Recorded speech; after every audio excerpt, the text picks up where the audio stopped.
Alright kids, another Spider-Man video, but this time to make it more interesting I'm gonna headbutt a moose. When Stan Lee created Mary Jane, there was two distinct things about her. Narratively, she was supposed to be just there to make Gwen jealous. A girl who matched Peter Parker's energy and demeanor as a jokey, independent person who likes running off a lot. However, there wouldn't actually be much underneath the surface, because as much as Peter Parker liked her, he was always replaceable in her eyes. It's like my relationship with my parents. Secondly, unlike Betty or Gwen, who were these sweet potential housewife materials, Mary Jane didn't need no man. She just wanted a career and have fun. Therefore, her inclusion in the regular supporting cast became like an anchor in Stan Lee's observations with the youth of his time. So it's kinda weird that both films' versions kinda go off the rails.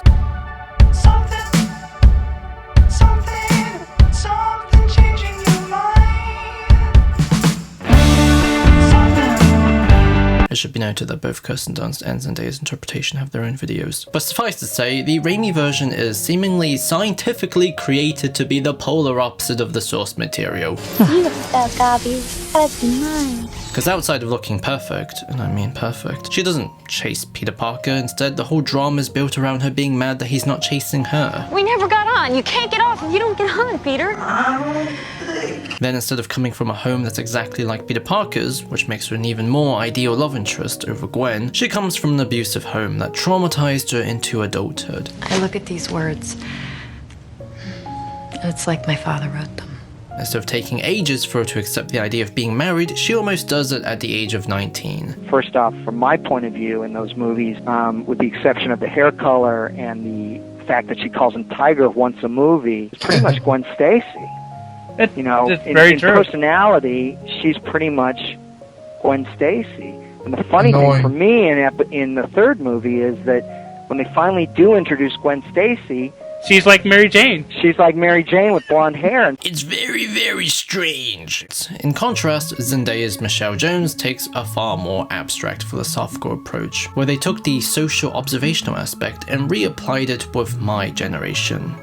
Fucking Zoomers! The modern, non-conservative idea of a rebellious girl that sticks out of the crowd would be the artsy-fartsy girl with no makeup and a cynical outlook when it comes to humanity's future. I'm also winking right now. As a result, Michelle Jones, like her comic counterpart, is like an anchor that gives authentic specificity when it comes to the observations of modern youth and how it's portrayed. Go already? Because I was hoping to get in some light protesting in front of one of the embassies before dinner. Although, there's also a third that no one talks about when it comes to live-action adaptations. Mary Jane, played by Shailene Lee Woodley in the original cut of Amazing Spider-Man 2. Mary Jane was in four scenes in the whole film, and it didn't make sense. They're introducing so many new characters, it really didn't make sense to introduce such a vital character to the comic books in a movie that had so much else going on. Although her back is in the movie though. I think Shailene Lee Woodley would have been an amazing Mary Jane because in an interview she was able to, in a very straight face, say this. But that being said, it is one of the best scripts I have ever read, and that's not a lie. I mean, for it to be a Spider-Man film and to have a script that it had, I am so excited for people to see it. But what about the animated versions? In Spider-Verse, she's voiced by Zoe Kravitz and fulfills a more symbolic role, where she splits with Peter Parker because he wasn't ready to have a child, but after his experience with Miles, he comes back ready. If I just had another chance to give you bread that you deserve. It's delightful, but she's not really a character in it, but more of a symbol. The next few, and I'm gonna get very, very listy now, so get your Watch Mojo on. In the 1960 Spider-Man series, MJ appeared in the Big Brainwasher episode as the niece of Police Captain Ned Stacy. Hey, there's Captain Stacy, Mary Jane's uncle. What the fuck? Thankfully, the 1990 show is less Gwen Stacyfied because Felicia Hardy doubles for Gwen Stacy, so we get to have fun when it comes to the cat and mouse chase between them, as they're both confident, cool bachelors. You can take me to the party later. Yeah, but I'm supposed to go out with Mary Jane after the show. Peter and Mary Jane even gets married, but then she's revealed to be a clone and dies. However, the show then ends with Peter Parker leaving to find her with Madam Web. Then in the not sequel, Mary Jane is in the first episode of Spider-Man Unlimited, voiced by Commander f***ing Shepard. There, she's literally just someone that Peter Parker leaves as he goes to outer space.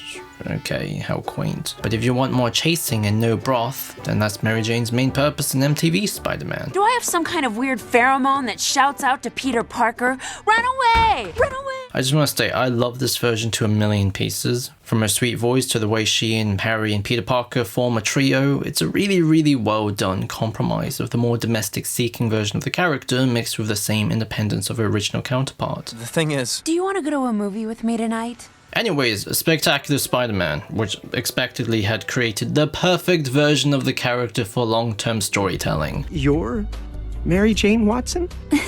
There, she's built up mysteriously, goes on an arranged date with Peter Parker set up by Aunt May. Really? You're not ticked?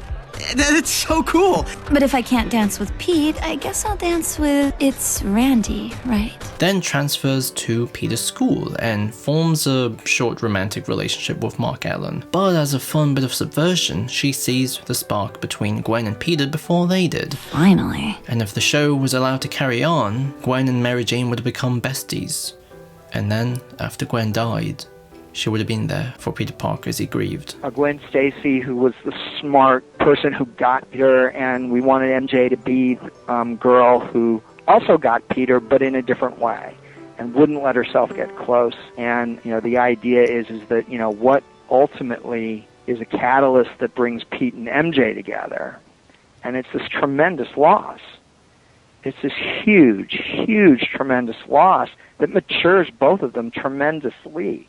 Moo. Now as I feel like a cow crossing a dark road, we now enter what I like to call the I didn't grow up with section. In Ultimate Spider-Man, MJ, like in the Ultimate Comics, is Peter Parker's childhood best friend and wants to be a journalist. Did I miss your birthday again? However, this time there's a much stronger platonic flavoring to them. And overall is more reminiscent of Lois Lane in terms of the three people identity triangle going on. You're the one who agreed to be interviewed. My audience wants to know. Why now? However, she becomes Spider-Woman for a bit in the last Spider Slayers 3-parter. And at the end attends S.H.I.E.L.D. Academy in the finale. There's also a noir version that exists, and apparently she eventually dies off screen. I don't know. The most recent versions of the character is in Marvel Spider-Man, where she's voiced by Felicia Day, and she at one point convinces Peter Parker to reconcile with Gwen, while also knowing he's Spider-Man in Spider-Man Unmasked. And in the very end is invited by Peter to attend a dance in Maximum Venom. I think it's called a fork. You might want to use one next time. And finally, in Marvel Rising, she's in a rock band and is besties with Gwen. I don't know. ¡Sí! ¡Qué increíble show! Aunque les advierto una cosa, mientras cantaba el estribillo se me ocurrió... Did you know Cole from Power Rangers Wild Force went to prison for stabbing his roommate with a Conan the Barbarian sword? Video games, although the only version I want to talk about is the PS4 version. But since this is supposed to be a section, I'm going to condense everything into a montage, so I'm not wasting your fucking time. Hi, Tiger. Hi. I'm so happy you made it. I love you. Remind me to take a cab next time. Peter! Oh, did you see that thing? You know what? MJ can take care of herself just fine.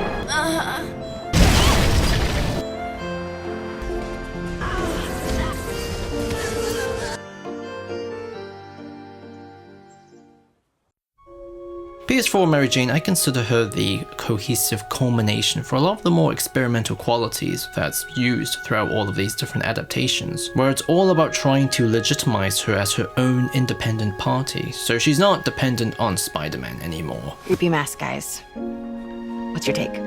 Just another night in the city. What's your take? I feel like there's a bigger story there. Which, on one hand, leaning so far into the reporter thing makes the Lois Lane parallels even more distracting, but on the other hand, it does kind of preserve the generational observational aspect of the character, because outside of a school environment, what's one of the most distinctive and noticeable modern, cool, young people thing? Citizen journalism. Hi, Mary Jane Watson, Daily Bugle. If only I'm not distracted by the voice of Laura Bailey. Want to add casual sex to that list?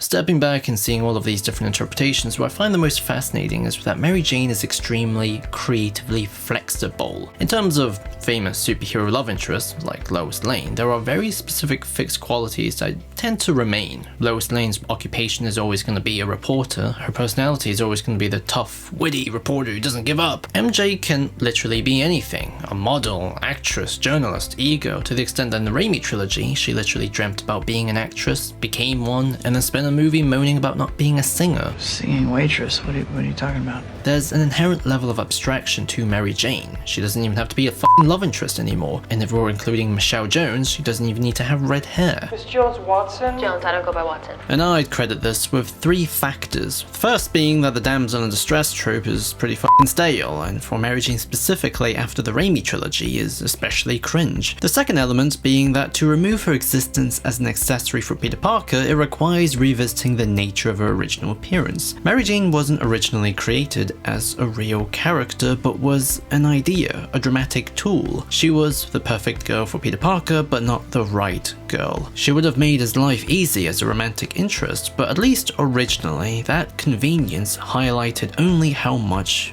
more Gwen loved Peter. But since Gwen very rarely gets adapted as Peter Parker's main love interest anymore, you're left with the idea that she's just Peter's equal, the right girl, not the only girl. The third element is that MJ represented a new kind of woman that's very fun to see because she taps into the youthful nature of Peter Parker's social world. Spider-Man is basically a young adult hero, so seeing that youth portrayed authentically is inherently gratifying. As a result, the parameters with what qualifies as Mary Jane is gone outside of those vague qualities, but I would argue it's by losing any rigid qualifications that she's achieved a wide range of storytelling uses, doing a focus on the anthropology aspect, the domestic aspect, the notion that she's an equal, or the notion that she's Peter Parker's one true love. Mary Jane's legacy, I'd argue, is that she is the most powerful anchor that updates Spider-Man's world.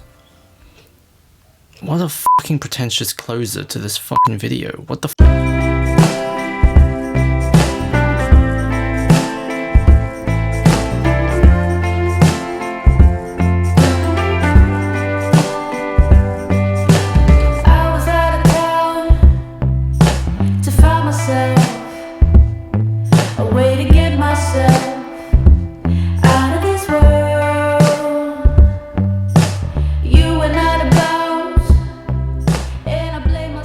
What was the most impactful idea or topic you learned about at uni? Trauma is the most obvious one, but also how much Western political discourse is influenced by Russian and Chinese interference, either from bots or deliberate groups provoking polarization, like China's state-funded 50-cent army. It's pretty scary how we don't really know what other people think anymore within the wider consensus, because any idea of an online mass consensus is ultimately going to be very heavily manipulated, because just simply thinking everyone disagrees or can't or won't come to an agreement is a form of international political weaponry. So that blew my mind and made me pretty miserable. The other thing that I learned, and this is for all universities, don't shove all of your lectures into one day, therefore giving me a 9 to 9 timetable. Please don't do that.